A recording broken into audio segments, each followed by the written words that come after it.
ભારતીય કૃત્રિમ અંગ નિર્માણ નિગમ દ્વારા ઉત્પાદિત બેટરી સંચાલિત ટ્રાયસિકલ ખાસ કરીને અસંખ્ય દિવ્યાંગ લોકોના જીવનને સુવિધા આપે છે.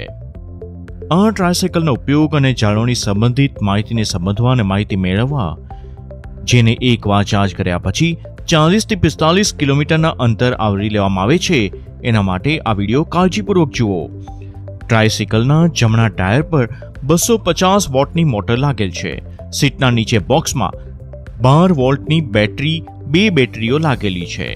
સીટની નીચે એક નિયંત્રક પણ છે, જેનાથી ટ્રાયસિકલની ગતિને નિયંત્રિત કરી શકાય છે. જમણી બાજુના હેન્ડલથી ગતિને વધારી અથવા ઘટાડી શકાય છે અને તેની બાજુમાં એક સૂચક છે જે બેટરી ચાર્જની સ્થિતિ સૂચવે છે. જો આ 5 પોઈન્ટ સૂચકની બધી લાઇટ બળે છે તો તેનો અર્થ એ છે કે બેટરી પૂરી રીતે ચાર્જ છે. જો ફક્ત છેલ્લી પીળી પ્રકાશ ચમકતી હોય તો બેટરીને ચાર્જિંગની અત્યંત જરૂર છે. હેન્ડલના મધ્યમાં એક સ્વિચ પેનલ છે. તેના પરનું પહેલું બટન હોર્નનું છે, બીજું બટન હેડલાઇટનું છે, જેને ઉપર અથવા નીચે દબાવીને ચાલુ અથવા બંધ કરી શકાય છે. નીચેનું બટન જમણા અથવા ડાબે વાળવા માટે છે.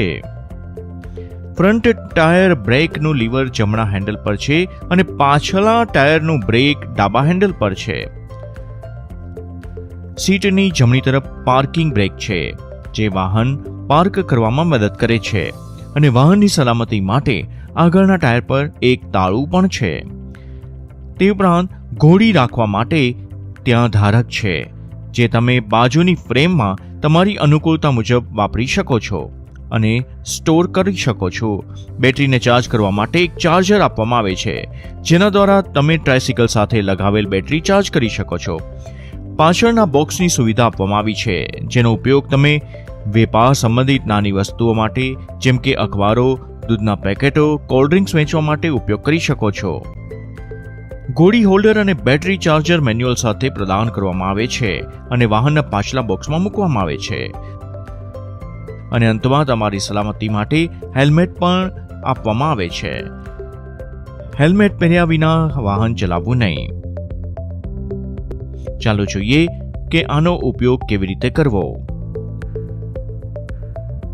પહેલા હેન્ડલને ઉપરથી ઊંચું કરો અને આ રીતે સીટ પર બેસો.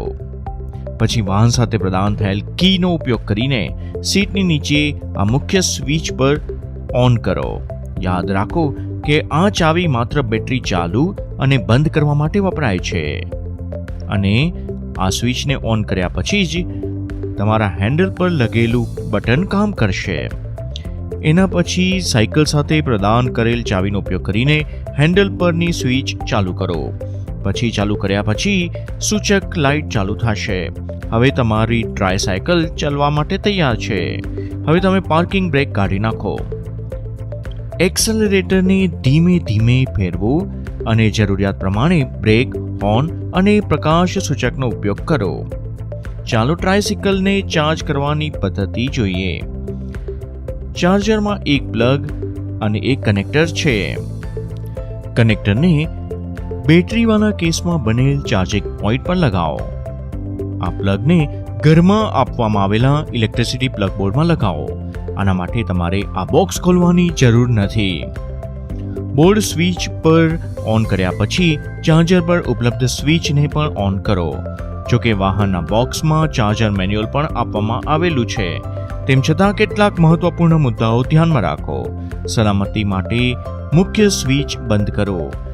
ચાર્જર બંને સ્વિચોને ઓન કર્યા પછી જ કામ કરશે.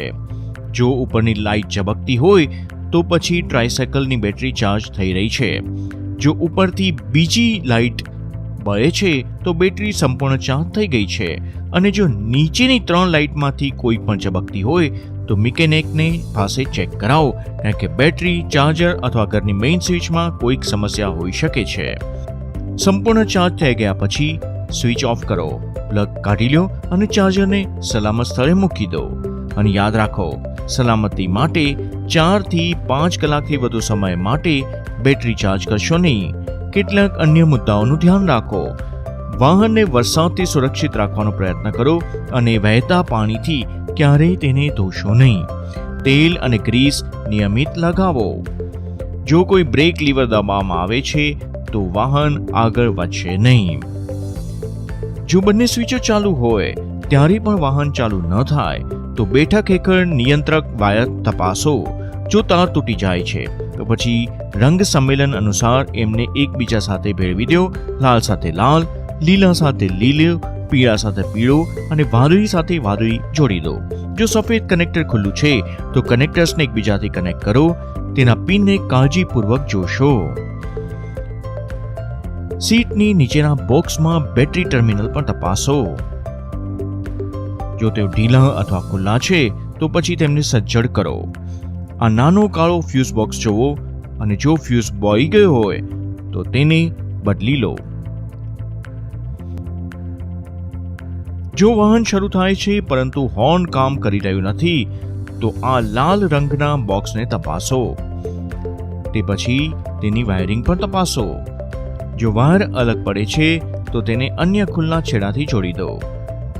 જો જમણા અને ડાબા હાથના સૂચકાંકો ઝબકતા નથી તો પછી સીટની નીચેના બોક્સમાં વાદળી બોક્સમાં વાયરિંગ તપાસો. ઉપરાંત આ નાના સફેદ બોક્સને તપાસો અને બ્લિંકર વાયરને તપાસો. જો તેઓ છૂટક છે તો પછી રંગ સંમેલન અનુસાર એમને જોડી દો. જો લાઇટ કામ નથી કરી રહી તો નાના બોક્સને તપાસો અને તેને યોગ્ય રીતે ઠીક કરો. વધુમાં વાયર પોઇન્ટ્સનું અવલોકન કરો. જો આ પછી હોર્ન, લાઇટ અથવા ઇન્ડિકેટર કામ નથી કરતું તો પછી તેને ઇલેક્ટ્રિકલ મિકેનિકને પાસે લઈ જાઓ. આ વાહનના ઉપયોગમાં વધુ એક સવાર માટે અથવા ભારે માલ વહન માટે કરશો નહીં. એને સતત ચલાવો. પછી જ્યારે વાહન 7 થી 8 કિલોમીટરનું અંતર કાપે ત્યારે 10 મિનિટ માટે વાહનને બંધ કરો. ટાયરના પ્રેશર અને નટબોલ્ટની સુરક્ષા માટે નિયમિત રીતે તપાસ કરાવો. સલામતીને ધ્યાનમાં રાખીને હાઈ સ્પીડથી ટ્રાયસિકલ ન ચલાવો.